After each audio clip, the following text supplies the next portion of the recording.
जो बंधुत्व, ये सब के लिए हम लोग काम कर रहे हैं। उसका काफ़ी अच्छा प्रचार प्रसार हो रहा है और सबका साथ सबका विकास, ये संकल्प भूमि का सूत्र है।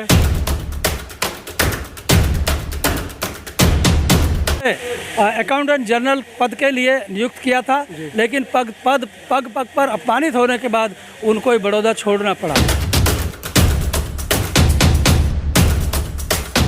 जी। लेकिन वो आरक्षण आज किसी ने चालू कर रहा है तो हमारे महिलाएं उनको मानती है कि वो हमारे लिए आरक्षण दे रहे हैं, लेकिन आज जो महिला आरक्षण मिल रहा है वो तो बाबा साहब ने कब से दे चुका था।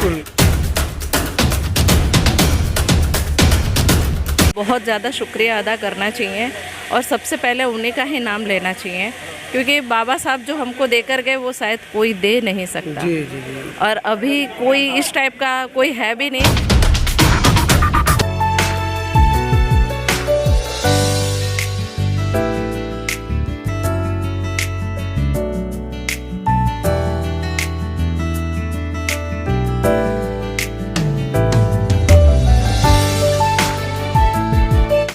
साथियों नमस्कार, मेरे पीछे बिल्कुल आप देख रहे हैं संकल्प भूमि का जो मंच है वो धीरे धीरे अपने उत्थान की तरफ चल रहा है। कल ऐतिहासिक संकल्प दिवस जो मनाया जा रहा है, लगातार 2006 से संकल्प भूमि ट्रस्ट जो है वो इसको हर साल 23 सितंबर को मनाती आ रही है। वो घृणित कार्य जो मानव को बंधुत्वता, समता, समानता से पीछे ढकेलती है, ऐसी वर्ण व्यवस्था के खिलाफ डॉक्टर अम्बेडकर ने संकल्प लिया था। मेरे साथ परमार साहब हैं जो संकल्प भूमि ट्रस्ट के संरक्षक हैं। उनसे जानते हैं, लगातार आप लोग संकल्प भूमि पर कार्यक्रम कर रहे हैं, किस तरह का अनुभव 2006 से अब तक कर रहा है? 2006 से जय भीम नमो बुद्धाय, 2006 से अब तक का अनुभव काफ़ी अच्छा है। एक छोटा सा फूल छोड़ हमने रोपा, वो आज बड़ा वटवृक्ष बन रहा है। पूरी दुनिया के अंदर उसका नाम रोशन हो रहा है कि संकल्प भूमि है, जहाँ बाबा साहब ने मानव अधिकार के लिए संकल्प लिए थे। इस तरह से ये भूमि है। और यहाँ शुरू में जो स्टार्ट हुआ तो बहुत कम लोग आते थे, पता ही नहीं था लोगों को पता ही नहीं। ट्रस्ट की ओर से उसको ज़्यादा प्रसिद्धि करवा गया और आज लाखों लोग यहाँ आ रहे हैं। आज मैंने सुबह दिल्ली से कुछ सज्जन लोग आए हुए थे, उनका साक्षात्कार लिया तो उन्होंने बताया कि वो 68 वर्षीय हैं और पहली बार संकल्प भूमि पर पहुँचे हैं। ये विडंबना है इस देश के अंदर के इतिहासकारों ने डॉक्टर अम्बेडकर और दलितों के, बहुजनों के जो इतिहास है उसको दबाया है, लेकिन उस इतिहास को आप किन विषम परिस्थितियों में उघाड़ कर लोगों तक पहुँचा रहे, जनता तक पहुँचा रहे। देखो, आपने बताया कि 68 ईयर बहुत अच्छी बात है। मैं पुलिस डिपार्टमेंट में था, असिस्टेंट पुलिस कमिश्नर की हैसियत से यहाँ से मैं रिटायर हुआ। जो देन से मैं रिटायर हुआ वो सिर्फ देन थी बाबा साहब आम्बेडकर की वजह से। मुझे उस बात का गौरव है कि मैं यहाँ असिस्टेंट पुलिस कमिश्नर था बाबा साहब की वजह से, जहाँ उनको अर्जुत करके निकाला गया था। तो ये हम इस तरह से उसका बढ़ावा कर रहे हैं। उनका विचार जो बाबा साहब आम्बेडकर का है, समता, समानता, जो बंधुत्व, ये सब के लिए हम लोग काम कर रहे हैं। उसका काफ़ी अच्छा प्रचार प्रसार हो रहा है और सबका साथ सबका विकास, ये संकल्प भूमि का सूत्र है। और बाबा साहब का नाम, जो बाबा साहब ने अपनी लाइफ में अपना घर देखा नहीं था, अपना घर देखा नहीं था, किसी को सोचा नहीं था परिवार को। उसको बोला गया तो उसने बताया कि मेरा परिवार पूरे इंडिया के बच्चे हैं, अपने बच्चे नहीं है, पूरा भारत से मेरा परिवार है। तो इस तरह से बाबा साहब ने जो सोच से किया, वो सोच से हम कदम बढ़ा रहे हैं। उनके पैरों में हम कभी जो किया है वो कर नहीं पाएंगे, लेकिन जितना हो सके इतना हम करने की कोशिश कर रहे हैं। चलिए, मेरे साथ संकल्प भूमि ट्रस्ट के ट्रस्टी राजकुमार जी हैं, जो जिन्होंने 2006 में ये वृक्ष लगाया था और किन विषम परिस्थितियों में इन्हें पता चला कि ये वो पार्क है, ये वो वृक्ष है जहाँ डॉक्टर अम्बेडकर रोए थे और यहीं से उन्होंने समाज के अंदर समता, बंधुत्व की नींव डाली थी। पहले राजकुमार जी, स्वागत है आपका। जी, सबसे पहले तो मैं दादा कृष्णा जी केलुस्कर जिन्होंने बाबा साहब को महाराजा सयाजीराव गायकवाड़ से मिलवाया और उच्च शिक्षा के लिए प्रेरित किया और महाराजा ने उनको स्कॉलरशिप दिया स्कॉलरशिप में शर्त थी कि कम से कम आपको 10 साल यहाँ सर्विस देनी होगी, नौकरी करनी होगी। और बाबा साहब जब यहाँ नौकरी करने आए तो बहुत अपमानित हुए। अपमानित का परिणाम, और दादा कृष्णा जी केलुस्कर जी, यानी कि हम जो बोलते हैं कि बाबा साहब ने जो संकल्प लिया वही संविधान का अंकुरण है, और बाबा साहब के आंखों से जो यहाँ अश्रु गिरे वही संविधान की स्याही है। इस संविधान की शुरुआत तो उसी दिन हो गई थी जिस दिन दादा कृष्णा जी केलुस्कर जी ने महाराजा को मिलवाया, और उस दिन फिर से शुरुआत हो गई जब महाराजा सयाजीराव गायकवाड़ जी ने उनको अपॉइंटमेंट लेटर दिया, जिसमें उनको यहाँ पे अकाउंटेंट जनरल पद के लिए नियुक्त किया था। लेकिन पग पर अपमानित होने के बाद उनको ही बड़ौदा छोड़ना पड़ा। एक विशेष बात ये कहना चाहूँगा कि इस पवित्र भूमि का नामकरण 2006 में, जब मैं वेटिंग फॉर वीज़ा एक हमारे बुजुर्ग मित्र के यहाँ पढ़ रहा था, वहाँ से ये बात ध्यान में आई कि बाबा साहब यहाँ पर बैठे थे। राजमहल को जाके प्रेरित किया और महानगर पालिका को, सरकार को प्रेरित किया, और इसके बाद फिर मैं नहीं रहा, फिर एक टीम बनाई जिसका नाम है संकल्प भूमि ट्रस्ट। उसके माध्यम से नामकरण करा के आज ये जो हम इसको भारत का प्रथम राष्ट्रीय धाम, राष्ट्रीय धाम इसलिए क्योंकि यहाँ से संविधान के अंकुरण की शुरुआत हुई, और ये संविधान के अंकुरण से ही भारत का संविधान बना। यहीं से डॉक्टर अम्बेडकर यहीं से परिवर्तित हुए, यहीं से क्रांति आई। तो इसके लिए भारत का राष्ट्रीय धाम इसलिए कहते हैं कि आपने बहुत सारे धाम सुने होंगे, तीर्थ स्थान सुने होंगे, जो सभी धर्मों के अलग अलग हैं, और वहाँ पर उन्हीं धर्मों के लोग जाकर मन्नत मांगते हैं, दुआ करते हैं अपने अच्छे के लिए। लेकिन बाबा साहब ने तो यहाँ से बिना कुछ मांगे भारत के हर नागरिक को बराबरी का वो अधिकार दिया है, जिस अधिकार से आज नरेंद्र मोदी समता के अधिकार से, प्रतिभा पाटिल राष्ट्रपति रही, द्रौपदी मुर्मू इस देश की राष्ट्रपति हुई, मनमोहन सिंह जी राष्ट्रपति हुए। इन्होंने किसी महारानी की कोख में जन्म नहीं लिया, इन्होंने बाबा साहब के संकल्प से जन्म लिया है।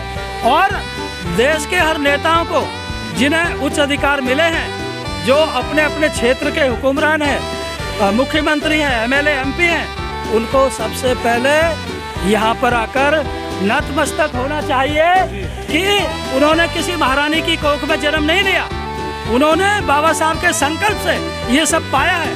तो अगर कुछ पाया है तो इसके लिए राष्ट्रधाम है कि देश के हर नागरिक को, जिसका शोषण हो रहा है, जो गुलामी भरा जीवन जी रहा है, जिसका जीवन पशुओं से भी बदतर हो चुका है, उन सब के साथ बाबा साहब खड़े रहे और उन सब के लिए संकल्प लिया। तो बाबा साहब ने संकल्प जो लिया वो अपने कुटुंब के लिए नहीं लिया, अपनी संतान के लिए नहीं लिया, बल्कि पूरे देश के हर नागरिक को एडॉप्ट किया, गोद लिया और सबके लिए संकल्प लिया, जिसकी वजह से आज भारत देश आज गुलामी से बाहर आया है। जब पहले टाइम में बाबा साहब यहाँ तक भी पहुँचे कि इस देश के गुलामी का मुख्य कारण क्या है, इस देश की गुलामी का मुख्य कारण है छुआछूत, भेदभाव, जिसकी वजह से मानव समुदाय में आपसी फूट मतभेद इतना था कि देश की एकता अखंडता तो तब बनेगी ना जब मानव समुदाय में एकता होगी। तो बाबा साहब ने तो यहाँ से संकल्प लेके देश की एकता अखंडता को मजबूत किया है। लेकिन इस तरह प्रचारित किया जाता है कि गांधी जी इतने बड़ी परिवार से थे, लेकिन वो दलितों के नेता थे, उन्होंने धोती कुर्ता पहनना शुरू कर दिया और डॉक्टर अम्बेडकर कोट पैंट पहनते थे। लोग इस तरह की व्यंग्य कसते हैं। देखिए, बाबा साहब एक पढ़े लिखे व्यक्ति थे। गांधी जी क्या सोचते हैं, आज मैं इस भूमि पर खड़ा होकर गांधी जी की कोई चर्चा ही नहीं करना चाहूँगा। मेरा संकल्प दिवस है और आज का दिन, रात और दिन बराबर लेंथ का है, बराबर समय का है, समानता का है, आज का भी और कल का। बाबा साहब ने ऐसे दिन संकल्प लिया और देश के हर नागरिक को बराबरी के हिसाब से इस देश का हुक्मरान बनने तक का अधिकार दिया। एक बात मैं गर्व के साथ कहना चाहूँगा कि आज भारत के अंदर humanity, peace, kindness and love, मानवता के लिए, इस देश की शांति के लिए सबसे बड़ा मिशन का जो प्लेटफॉर्म है, सबसे बड़ा पर्व और सबसे बड़ी संख्या में यहाँ पर जो लोग आते हैं, ये भारत का सबसे बड़ा पर्व है। और इस पर्व में न केवल भारत से बल्कि अंतर्राष्ट्रीय समुदाय से भी बहुत बड़ा समुदाय आता है और बाबा साहब के उन आदर्शों को, जिन आदर्शों से बाबा साहब ने यहाँ संकल्प लिया और देश के हर नागरिक को बराबरी का इंसाफ दिया और संविधान दिया, और उस संविधान जो कि भारत का राष्ट्रीय ग्रंथ है, ऐसे महान बाबा साहब को बहुत बहुत नमन करते हुए मैं अपना वक्तव्य पूरा करता हूँ। बहुत बहुत धन्यवाद। डॉक्टर अम्बेडकर ने महिलाओं के लिए कितना कुछ किया, अगर हम अपनी माताओं से उस बारे में चर्चा ना करें तो फिर हमारा ये साक्षात्कार जो है वो बेमानी होगा। परिचय दीजिए अपना। मेरा नाम है गुलजारी प्रसाद जी। मैं यहाँ पे बड़ौदा में ही रहती जी। हूँ और यहाँ पे कार्य करता हूँ। जी जी जी। और मैं जय सबका जय भीम नमो बुधाई बोलती हूँ। और मैं ये कहना चाहती हूँ कि जिस टाइम बाबा साहब अम्बेडकर ने संविधान लिखा था, उस टाइम सारे समाज के, सारे धर्म के महिलाओं के लिए उन्होंने आरक्षण दिया था। जी जी जी। लेकिन वो आरक्षण आज किसी ने चालू कर रहा है तो हमारे महिलाएं उनको मानती है कि वो हमारे लिए आरक्षण दे रहे हैं। लेकिन आज जो महिला आरक्षण मिल रहा है वो तो बाबा साहब ने कब से दे चुका था, लेकिन अभी भी वो लोगों को लागू नहीं हुआ है। ठीक है ना।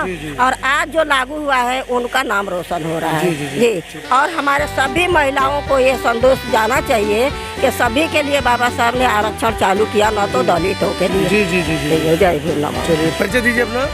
मेरा नाम सुनीता रानी सिंह है और मैं यहाँ की ट्रस्टी भी हूँ। अच्छा। हाँ जी।